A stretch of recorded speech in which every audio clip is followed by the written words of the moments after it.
Thank you very much for meeting with me today. Of course, yes. Can you please introduce yourself?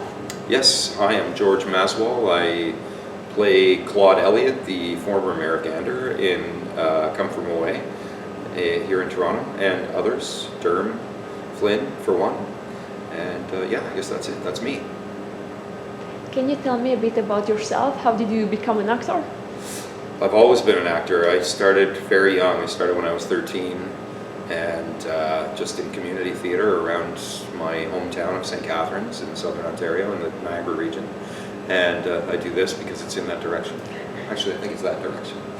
But there was a great amateur theatre company there called Garden City Productions, and then there was also a professional theatre company called Press Theatre, and I just sort of got fed through that and kept going. And now I'm 51, and I'm still going. How did you become involved with Come From Away? I simply received a notice that I was being invited to audition, and so I did. I auditioned, and I did a preliminary audition, which is very basic. There wasn't much to it. And then a secondary audition, a callback a month later for the whole creative team.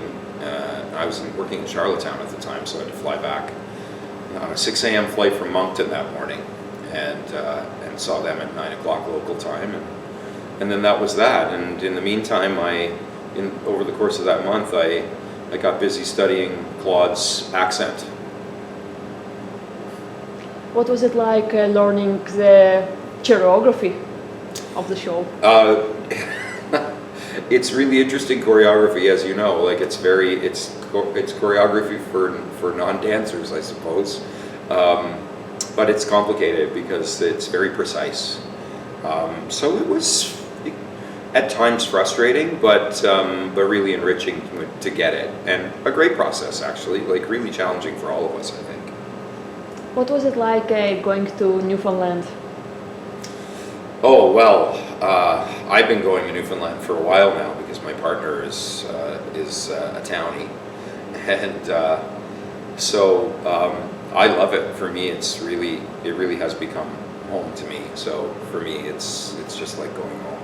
I know I'll always be a Come From Away, but it really is like going home.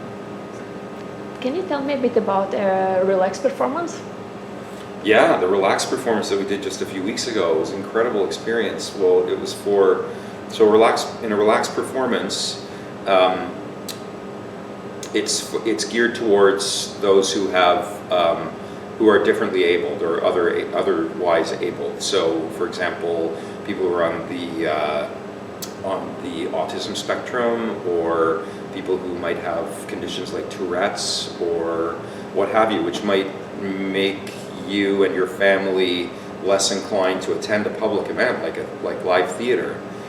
So this made it possible for someone's going to come through. Oh no, that's okay. We're right next to the band room, so the band might come in, but that'll be an added bonus. So it was geared towards them. So prices were lowered so that families of people with these various conditions could attend, and the lights were a little less intense than they normally are. The sound was a little less intense than it normally is. We came out beforehand and explained who we were and the various characters we were playing, and demonstrated that to the audience beforehand, so there would be so it would be easier to understand and follow along with. And we also, the front of house staff was trained, sensitivity trained, how to deal with certain situations that may they arise. The audience is free to move about as much as they wanted to, and to be as vocal as they wanted to be, which was really incredible for us because there was no end to the sounds that were coming from the audience, and it was. I just said it was such a joyful noise. So it was great for us. Hey, come on through, Paul. That's okay. We can. Yeah, related to tell. No worries. But that was Paul. So it was a really great thing to do, and we were all really happy. We had a sensitivity guide on the side of the stage who, when a loud noise was coming up, he would put on earphones to indicate that they might want to as well, or cover their eyes, that sort of thing. So yeah, it was a really amazing endeavor and very successful. People were overwhelmed by it on both sides of the footlights. Is there anything you would like to talk about? Anything that I like to talk about? I mean, you can choose a topic. Well, I mean, I'm kind of hoping the Raptors win tonight, but I mean, I don't know. No, I don't know. This is Come From Away is a really unique experience for those of us who are in it, performing it. I think not just in the Toronto company, the New York company, the London company, the tour, and now the Australian company is rehearsing in Melbourne. It's a really special experience for us because people do leave the theater changed by this piece. It is a real balm for the times. Balm, B-A-L-M, not B-O-M-B, of course, but it is really something that is affecting people, and they just keep coming, which is proof that it is. And people come to this show multiple times. Some have come as many as 50, 60 times. So they're getting something from it, and we do too, every day. And we do everything that we can in terms of trying to propagate the values of the people as demonstrated in that 5-day period in Gander as we can, in terms of spreading kindness and giving back, as they say, in the community, in various communities that we are fortunate enough to circulate in. So yeah, I guess that's what I would say. What was it like to meet the former mayors like Durham and Claude? Awesome. They're great. I love them. They're good friends now, and I love. I was in St. John's this week, and I walked into O'Reilly's on George Street, and Craig Flynn, who owns O'Reilly's and Yellow Belly and others, is Durham's son.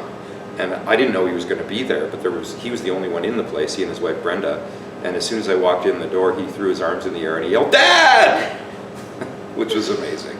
So no, I like them. They're amazing people, and Claude and Durham both, because they were both instrumental in the organization. Because Durham also worked for the city of Gander, as well as being the mayor of Appleton.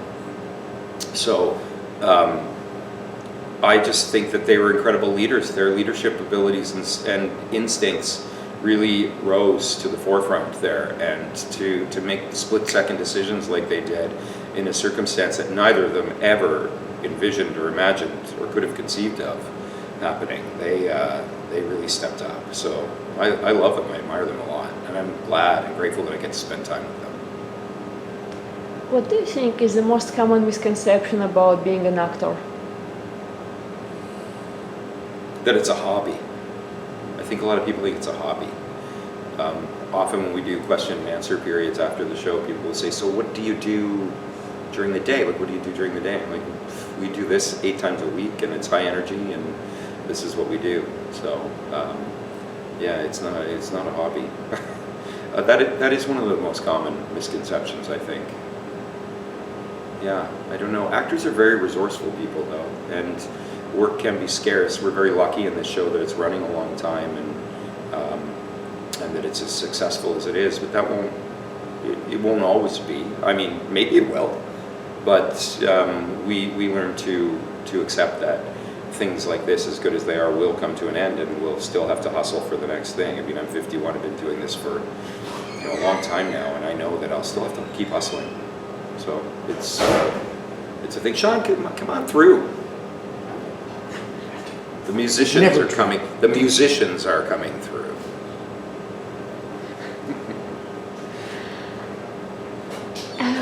We have time for last question. Yeah, you bet. Or is there maybe anything you would like to talk about instead? No, I already did. You said, "What do you want to talk about?" Oh, ask me anything. Sure. How do you keep your performance fresh after so many shows? Well, that's another thing about Claude, about knowing those people. I mean, I often think of them during the show. I mean, I do, you just sort of get into doing your own thing, but I'm always thinking of them. I'm always keeping them in mind, and I know that I have a responsibility to them to tell this story as if it was the first time I was ever telling it. So I just do that, and you keep it fresh by staying well rested and trying to stay as healthy as you can, and taking time off when you need to take time off, and just that's how you stay fresh in the long run, I guess.